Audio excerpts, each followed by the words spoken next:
कहते हैं दोस्ती की कोई उम्र नहीं होती। दोस्ती में कोई धर्म, जाति या स्टेटस नहीं देखा जाता, क्योंकि दोस्ती अपने आप में एक ऐसा गुण है जो इंसान को मानवता के धर्म पर चलना सिखाती है, जिसका दर्जा आज की दुनिया में सबसे ऊपर है। इसीलिए आज की कहानी आपको एक सफर पर ले जाएगी जो आपको इमोशनल भी कर देगी और साथ में कुछ ऐसी चीजों से रूबरू करवाएगी जिससे हमें दोस्तों की एक नई परिभाषा भी समझ आएगी। तो चलिए बिना देरी किए शुरू करते हैं आज की ये शानदार एक्सप्लेनेशन। मूवी की शुरुआत होती है सुन नाम की एक 10 साल की लड़की से, जो एक लोअर मिडिल क्लास परिवार में रहती है। उसके इसी स्टेटस की वजह से उसके क्लास के बच्चे उसे कुछ ज्यादा भाव नहीं देते और यहाँ तक कि कोई उससे दोस्ती भी नहीं करना चाहता। वजह है उसकी गरीबी। आखिर सभी बच्चों को हम बड़े लोग हाई स्टैंडर्ड के बारे में पहले से ही इतना ज्ञान दे देते हैं कि वो अपने से आर्थिक रूप से कमजोर इंसान को छोटा ही समझते हैं। तो वही सब इस मूवी में भी हो रहा है। सुन कई बार दोस्ती का हाथ बढ़ाती है, लेकिन कोई उस पर ध्यान नहीं देता। वो खेलने भी जाती है तो कोई उसके साथ नहीं खेलता,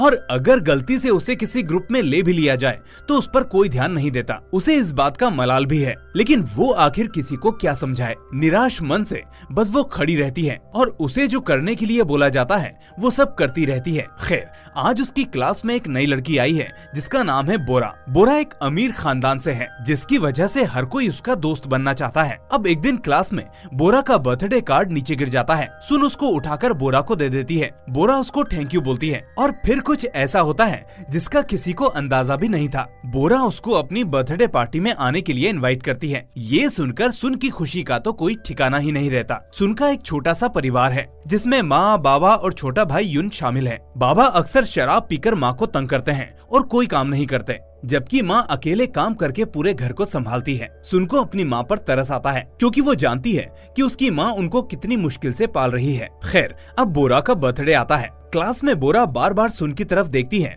जैसे वो ये कहना चाहती हो कि आज बर्थडे में जरूर आना। अपनी दोस्त की आंखों में देखकर सुन मुस्कुरा देती है और मन ही मन आने की हामी भर देती है। अब क्लास खत्म होने के बाद क्लास को साफ करने का काम बोरा सुन को दे देती है। सुन को पता है कि आज बोरा का बर्थडे है, इसलिए उसको घर जाकर पार्टी की तैयारी करनी होगी। इसलिए वो बोरा को जाने के लिए कहकर खुद क्लास की सफाई करने लगती है। काम खत्म करने के बाद उसकी मुलाकात क्लास के बाहर एक अनजान लड़की से हुई। दरअसल उसका नाम जिया है। वो उसकी क्लास की नई स्टूडेंट है। खैर, अब घर जाकर और तैयार होकर सुन अपनी दोस्त बोरा के लिए गिफ्ट बनाती है और उसे लेते हुए उसके दिए हुए पते पर पहुंचती है। लेकिन ये क्या, उसके साथ तो धोखा हो गया। बोरा ने उसे जानबूझकर गलत पता दिया, क्योंकि वो उसको अपने घर बुलाना ही नहीं चाहती थी। ये जानकर बेचारी सुन का दिल टूट जाता है और वो मायूस होकर वापस आने लगती है। दुखी सुन चुपचाप रास्ते पर खड़ी है। बोरा के इस बिहेवियर को वो समझ नहीं पा रही। उसका मन मानने को तैयार नहीं कि बोरा ने उसको धोखा दिया। तभी वहाँ जिया आती है और उससे बात करने लगती है। उसकी बातों से सुन का मन थोड़ा शांत होता है। बातों ही बातों में जिया ने सुन को बताया कि उसका कोई दोस्त नहीं है। ये सुनते ही सुन ने अपने पास रखा बोरा का गिफ्ट यानी वो ब्रेसलेट जिया को पहना दिया और उससे कहा कि मैं हूँ ना, मैं हूँ तुम्हारी दोस्त। इस तरह दोनों की दोस्ती शुरू हो जाती है। घर आकर माँ अपनी बेटी के चेहरे पर अजीब सी मुस्कान देखती है। वो पूछती है कि पार्टी कैसी रही। सुन कहती है कि पार्टी बहुत अच्छी थी और वहाँ मैंने जिया नाम की एक नई दोस्त भी बना ली जो बहुत अच्छी है माँ, बहुत अच्छी। अब अगले दिन जिया सुन को अपने घर लेकर जाती है। घर देखकर सुन को अंदाजा हो जाता है कि जिया भी एक बड़े परिवार से है, लेकिन उसके माता पिता काम की वजह से साथ नहीं रह पाते, इसलिए वो अपनी दादी के साथ यहाँ रह रही है। सुन ने पूछा, जिया तुम्हारी माँ कहाँ है? जिया ने बोला वो विदेश में काम करती है, इसलिए मिलना नहीं हो पाता। अब जिया घर पर बोर होने लगती है तो सुन उसे पास वाले पार्क में ले गई। दोनों ने वहाँ खूब मस्ती की। दोनों की जिंदगियों में जो गैप था वो एक दूसरे से पूरा हो गया। अब वहाँ खेलने के बाद जिया सुन को एक प्ले पार्क में लेकर गई, लेकिन सुन ने अंदर जाने से मना कर दिया क्योंकि उसके पास पैसे नहीं थे। लेकिन जिया ने कहा कि अरे तुम परेशान क्यों होती हो, और इतना कहकर उसने दोनों का टिकट खरीद लिया। आज पहली बार सुन प्ले पार्क का लुत्फ उठा रही है। उसने इतना मजा अपनी जिंदगी में कभी नहीं किया। खैर, अब कुछ दिनों बाद सुन को पता चलता है कि जिया की दादी किसी काम से बाहर जा रही हैं, इसलिए उसको घर में अकेले ही रहना होगा। ये सुनकर उसे अच्छा नहीं लगा, इसलिए उसने इसके बारे में माँ से बात की। उसने कहा, माँ क्या हम जिया को एक हफ्ते के लिए अपने घर पर रख सकते हैं? स्कूल की छुट्टियाँ भी हैं, ऊपर से उसके घर पर कोई नहीं, वो अकेली रह जाएगी। अब पहले तो उसकी माँ ने मना किया, लेकिन बाद में वो उसकी बात मान गई। इस तरह जिया की दादी के जाने के बाद सुन उसको अपने घर पर ले आई। सुन, उसका भाई और जिया साथ में खूब मस्ती करने लगे। अब एक दिन दोनों दोस्त घूमने के लिए मॉल में जाती हैं। वहाँ सुन की नजर एक कलर बॉक्स पर पड़ती है, पर उसकी कीमत ज्यादा होने की वजह से वो उसको निहार कर रह जाती है। इतनी देर में दुकान का मालिक उसे वहाँ से भगाने लगता है कि अगर कुछ लेना नहीं है तो फिर मॉल में क्या कर रही हो। दुखी होकर सुन अकेले वहाँ से भागने लगती है, लेकिन पीछे पीछे जिया भी वहाँ पहुँच जाती है और आते ही सुन को वो कलर बॉक्स निकाल कर देती है। सुन को पता चलता है कि जिया ने ये उसके लिए चोरी किया है, क्योंकि उस दुकानदार ने सुन को काफी उल्टा सीधा बोल दिया था। ये जानकर सुन बहुत इमोशनल हो जाती है और फिर जिया को गले से लगा लेती है। तभी अचानक जिया की माँ का फोन आता है। वो कहती है कि अभी 1 साल और वो वापस नहीं आ पाएगी, एक प्रोजेक्ट खत्म होने के बाद ही वो वापस आएंगी। ये सुनकर जिया का दिल टूट जाता है, क्योंकि वो अपनी माँ के आने से काफी खुश थी। सुन से जिया की उदासी देखी नहीं जाती। वो उसके साथ टाइम स्पेंड करने लगती है ताकि जिया अपने दुख को थोड़ा भूल जाए। इस तरह शाम हो जाती है और दोनों सहेलियां बिस्तर में एक दूसरे से बातें करने लगती हैं। जिया बताती है कि उसके पेरेंट्स ने तलाक ले लिया है, इसलिए वो अपनी दादी के साथ रहती है और उसे अपनी माँ की बहुत याद आती है। सुन कहती है कि मेरे पापा भी माँ से कभी कभी शराब पीकर लड़ते हैं, इसलिए तुम परेशान मत हो, हम बड़े होकर दूर समंदर में सैर करने जाएंगे। आखिरकार दोनों सहेलियां एक दूसरे के सपनों को बुनते हुए सो जाती हैं। सुबह उठते ही सुन अपनी माँ के पास जाकर उनको गुड मॉर्निंग किस करती है, उनसे बात करती है। जिया भी उठकर ये देखने लगती है। ये देखकर उसे सुन से थोड़ी सी जलन होने लगती है और एक छोटी बच्ची के लिए ये होना स्वाभाविक है, क्योंकि आज तक उसकी माँ ने उसे इस तरह से प्यार नहीं किया जैसे सुन की माँ उसे कर रही है। इस चीज का असर उसके दिमाग पर इतना पड़ता है कि वो जिस घर में इतने दिनों से रह रही थी, आज उसी की बुराई करने लगती है। वो कहती है कि अरे तुम्हारे यहाँ कितनी गर्मी है, आखिर तुम ऐसे घर में कैसे रह लेते हो। पहले तो सुन उसकी इन बातों पर ध्यान नहीं देती। बाद में जब वो जिया को उसकी पसंदीदा चीज खाने को देती है तो जिया उससे ये कहकर मना कर देती है कि उसे अभी भूख नहीं, जबकि अगले ही पल वो उसके सामने अपने पास रखे चिप्स खाने लगती है। उसके इस बर्ताव से सुन को काफी बुरा लगता है। वो समझ नहीं पाती कि आखिर जिया को हुआ क्या है, लेकिन फिर भी वो कुछ नहीं कहती। अब अगले दिन जब सुन जिया के घर पर होती है तो वो कहती है कि पापा ने मेरा इंग्लिश ट्यूशन लगवा दिया है, क्यों ना तुम भी उसे ज्वाइन कर लो। सुन इसके लिए मना कर देती है, क्योंकि उसे पता है कि उसके माता पिता के पास इतना पैसा नहीं है। वो तो उल्टा बड़ी मुश्किल से उसके स्कूल की फीस भरते हैं। तभी जिया कहती है कि फिक्र मत करो, मेरे पापा के पास बहुत पैसा है, वो गरीब लोगों की भी मदद करते रहते हैं, मैं तुम्हारी फीस के लिए उनसे बोल दूंगी। लेकिन सुन इसलिए भी मना कर देती है क्योंकि उसे लगता है कि जिया ये सब जानबूझकर बोल रही है। उसका बर्ताव चेंज हो चुका है। सुन के मना करने पर जिया गुस्सा हो जाती है और उससे अपना गेम पैड छीन लेती है और कहती है ठीक है तो गेम पैड भी अपना ही खरीद लो, मेरे पैड को क्यों यूज कर रही हो। सुन को ये सब समझ नहीं आता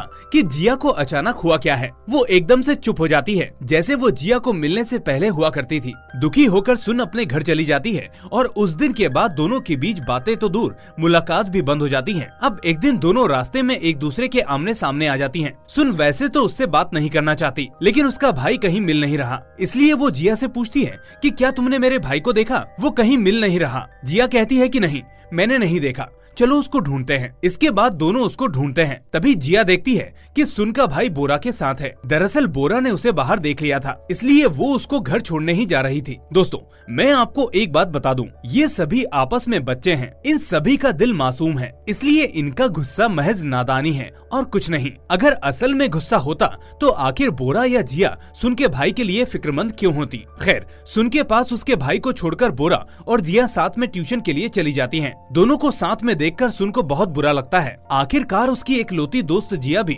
उससे दूर हो चुकी है और बोरा के साथ टाइम स्पेंड कर रही है। यहाँ हमें पता चलता है कि सुन के दादाजी कुछ दिनों से हॉस्पिटल में भर्ती हैं, लेकिन वो अपने बेटे से मिलना नहीं चाहते क्योंकि वो उनसे किसी बात से नाराज हैं। सुन को पता चलता है कि इस बात का उसके पापा को काफी दुख है, इसलिए वो शराब के नशे में कभी कभी इस चीज को भूलने की कोशिश भी करते हैं। इस सब के बीच सुन अपनी माँ से एक मोबाइल दिलवाने को कहती है। वो असल में जिया को दिखाना चाहती थी कि उसके पास भी अब मोबाइल है, लेकिन माँ कहती है कि अभी हॉस्पिटल में पैसे दिए हैं बेटा और घर का खर्च भी है, मोबाइल तुम्हें अगले महीने लेकर दूंगी। खैर अब कुछ दिनों में स्कूल की छुट्टियां खत्म हो गयी। जिया ने नई स्टूडेंट बनकर सुन की क्लास को ज्वाइन कर लिया। उसको देखकर सुन आज बहुत खुश है, वो सब कुछ भूल चुकी है। वो जिया को अपने पास बैठने का इशारा करने लगती है, लेकिन जिया ने उसको कोई जवाब नहीं दिया। उल्टा वो बोरा को उसके पास बैठने के लिए इशारा करने लगती है। ये देखकर सुन का दिल एक बार फिर से टूट गया। लंच में अब सभी दोस्त दोस्त जिया की बर्थडे पार्टी के बारे में बात करने लगते हैं और सुन दूर खड़ी ये सब सुन रही होती है।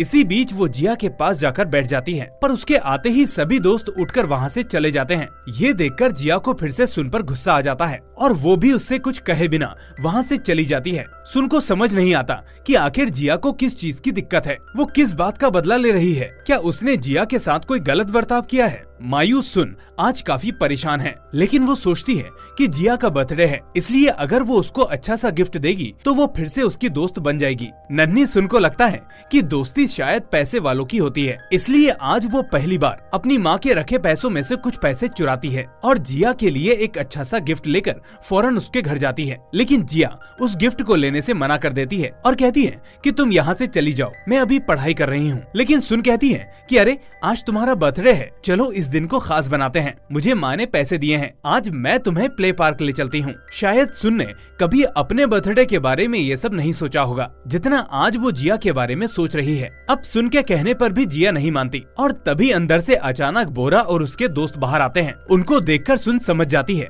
कि जिया असल में बोरा और बाकी लोगों के साथ अपना बर्थडे मना रही है और उसने इस बारे में सुन को नहीं बताया। सभी के सामने शर्मिंदगी महसूस करते हुए आखिरकार सुन वहाँ से चली जाती है। घर आकर माँ उसकी डांट लगाने लगती है और सुन उनको प्रॉमिस करती है कि आज के बाद वो चोरी नहीं करेगी। उस रात सुन डिसाइड करती है कि अब वो जिया के पीछे नहीं भागेगी। पर अगले दिन कुछ और ही होता है। क्लास में अचानक जिया बोरा के साथ सुन के पास आती है और वो उससे कलर बॉक्स मांगने लगती है। सुन कहती है कि तुमने ही तो मुझे दिया था, मैंने तो नहीं मांगा था। जिया कहती है कि हाँ मैंने दिया था, इसलिए वापस मांग रही हूँ। जिया की ये हरकत सुन को बहुत ही बुरा फील करवाती है। दरअसल जिया उसको पूरी क्लास के सामने नीचा दिखाना चाहती है, इसलिए वो ये सब कर रही है। सुन चुपचाप उसको बॉक्स वापस कर देती है। अब जिया की दादी जिया के साथ सुन के घर आती है। वो सुन की माँ को थैंक्स बोलती है क्योंकि जिया एक हफ्ते उनके घर रही थी और उन्होंने उसका अच्छे से ख्याल रखा था। इसके बाद वो वहाँ से जाने लगती हैं। थोड़ी देर बाद जिया की नई माँ और पापा उसको लेने वहाँ आते हैं।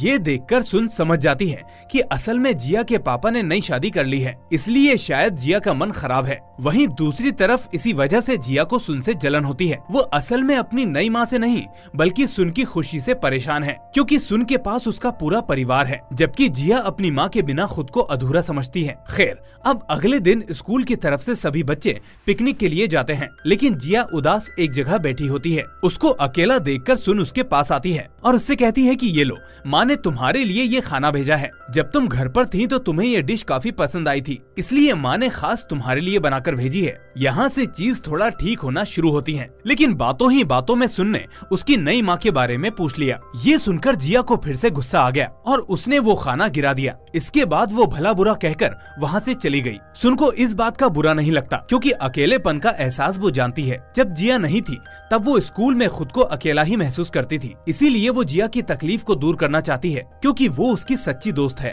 पर उसकी काफी कोशिशें भी जिया को ठीक नहीं कर पाती और इस तरह सुन भी धीरे धीरे चिड़चिड़ी होने लगती है। अब कुछ दिनों में एग्जाम्स का रिजल्ट आता है। सभी को लगा कि हर बार की तरह बोरा ही फर्स्ट आएगी, लेकिन इस बार जिया फर्स्ट आती है। ये देखकर अब बोरा को जिया से मन ही मन जलन होने लगती है और वो उससे ठीक से बात भी नहीं करती। जिया के अच्छे मार्क्स के बारे में सुनकर अब सुन की माँ भी उसे ट्यूशन के लिए जाने को कहती है। वो कहती है कि देखो जिया कितनी अच्छी लड़की है, कितने अच्छे नंबर्स लाती है, तुम भी उससे पढ़ना सीखो और ट्यूशन मैं लगवा देती हूँ। अब वो वहाँ से चली तो जाती है, लेकिन उसका वहाँ पढ़ने का मन नहीं होता, क्योंकि बोरा और जिया भी वहीं पढ़ती हैं, पर वो अपनी माँ से मना नहीं कर पाती। अंदर जाकर वो देखती है बोरा अकेले में बैठकर रो रही है। कोमल दिल की सुन से ये देखा नहीं गया, उसने अपना रुमाल आगे बढ़ा दिया। घर जाकर सुन अपने हाथ पर नेल पॉलिश लगाने लगती है। पता नहीं वो उसके पास कहाँ से आया, लेकिन अगले ही दिन वो उस नेल पॉलिश को लेकर क्लास जाती है। दरअसल बोरा ने ही उसको कभी ये नेल पॉलिश दिया था, लेकिन जिया के बर्ताव ने उसको याद दिलाया कि जैसे उसने कलर बॉक्स मांग लिया वैसे ही बोरा भी अपने नेल पॉलिश मांगेगी, इसलिए मैं पहले ही उसको लौटा देती हूँ। खैर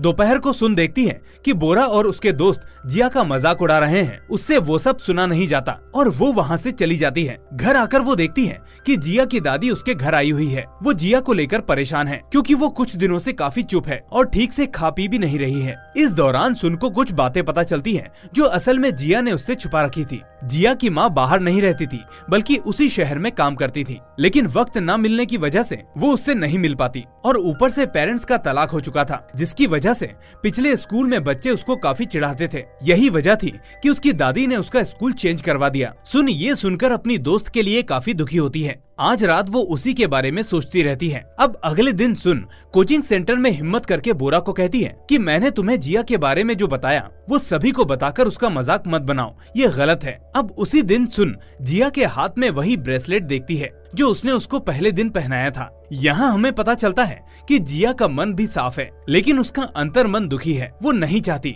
कि पिछले स्कूल की तरह यहाँ भी सभी उसे परेशान करें। इसी बीच सुन उसका मन पढ़ने के लिए उससे कहती है कि अगर हम दोस्त नहीं तो आखिर तुमने ये ब्रेसलेट क्यों पहन रखा है। अब सुन को लगा था कि जिया उसको पॉजिटिव आंसर देगी, लेकिन वो कहती है अच्छा ठीक है, तुमको ये वापस चाहिए तो ये लो, और इस तरह वो उसको वहाँ फेंक कर चली जाती है। एक दिन सुन क्लास में देखती है कि बोरा जिया पर उसका पेन चोरी करने का इल्जाम लगा रही है। बातों ही बातों में बोरा कहती है कि तुम एक चोर हो, तुमने सुन के लिए भी तो मॉल से कलर बॉक्स चोरी किया था। ये सुनकर जिया और सुन के तो होश ही उड़ जाते हैं। सुन को नहीं पता था कि बोरा सभी के सामने इस बात को बोल देगी। जिया ये सुनकर भड़क गई क्योंकि उसे लगा कि सुन ने ये सब जानबूझकर बताया ताकि बोरा उसके साथ ये सब कर सके। अब उस वक्त तो जिया चुप रही, लेकिन अगले दिन उसने भी क्लास में सभी को सुन के पापा के बारे में बता दिया कि वो कुछ नहीं करते और शराब पीकर परेशान करते हैं। इसके बाद बच्चे बोर्ड पर लिख देते हैं कि सुन के पापा नशेड़ी हैं। सुन जब आकर ये देखती है तो वो बहुत दुखी होती है। आज जब वो घर आती है तो अपने पापा की शराब की बोतल लेकर उसे कचरे के डिब्बे में डाल देती है। आज उसने पहली बार अपनी बेइज्जती होने पर बड़ा कदम उठाया है। अगले दिन क्लास टीचर ने जिया को बहुत डांटा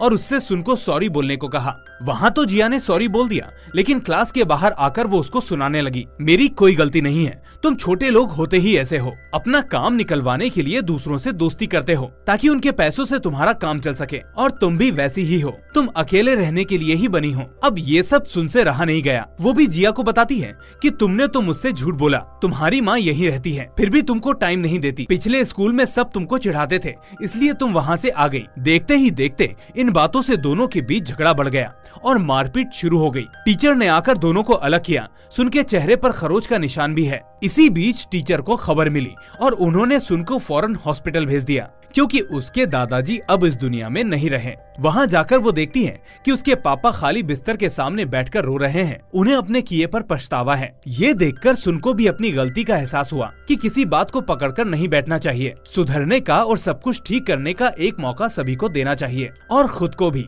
अब सभी लोग अंतिम क्रिया के बाद समंदर के पास जाते हैं। सुन लहरों को देख रही है। उसका मन भी ऐसे ही अशांत है, लेकिन वो उसको ठीक करना चाहती है, पर कैसे ये समझ नहीं आ रहा। अब रात को जब वो अपने भाई के लिए कुछ खाने को बना रही होती है तो उसे उसके माथे पर चोट के निशान दिखाई देते हैं। वो उससे पूछती है कि ये चोट कैसी लगी। भाई कहता है कि मेरे दोस्त ने ही मुझे मारा। सुन कहती है कि जब वो तुम्हें बार बार मारता है तो तुम उसी के साथ क्यों खेलते हो। भाई कहता है कि अरे इस बार तो मैंने भी उसे मारा और उसे भी चोट लग गई। सुन पूछती है फिर उसके बाद क्या हुआ। भाई कहता है कि उसके बाद हम दोनों खेलने लग गए। सुन कहती है कि अरे पागल हो क्या, जो तुम्हें मार रहा है उसके साथ खेलने कैसे चले गए, तुम्हें भी उसको मारना चाहिए था। भाई कहता है कि दीदी अगर मैं उसको मारता और वो मुझे मारता तो हम खेलते कब, अगर हम लड़ते ही रहते तो खेलने का टाइम ही नहीं मिलता, इसी में टाइम बर्बाद हो जाता। दोस्तों ये बात सुन के अंतर मन को छू जाती है। उसे अपने भाई से आज बहुत बड़ी सीख मिलती है। बड़े होते होते हम सभी ये सब भूल जाते हैं। अपना ईगो और एटीट्यूड ही हमारे लिए सब कुछ होने लगता है। माफ करना,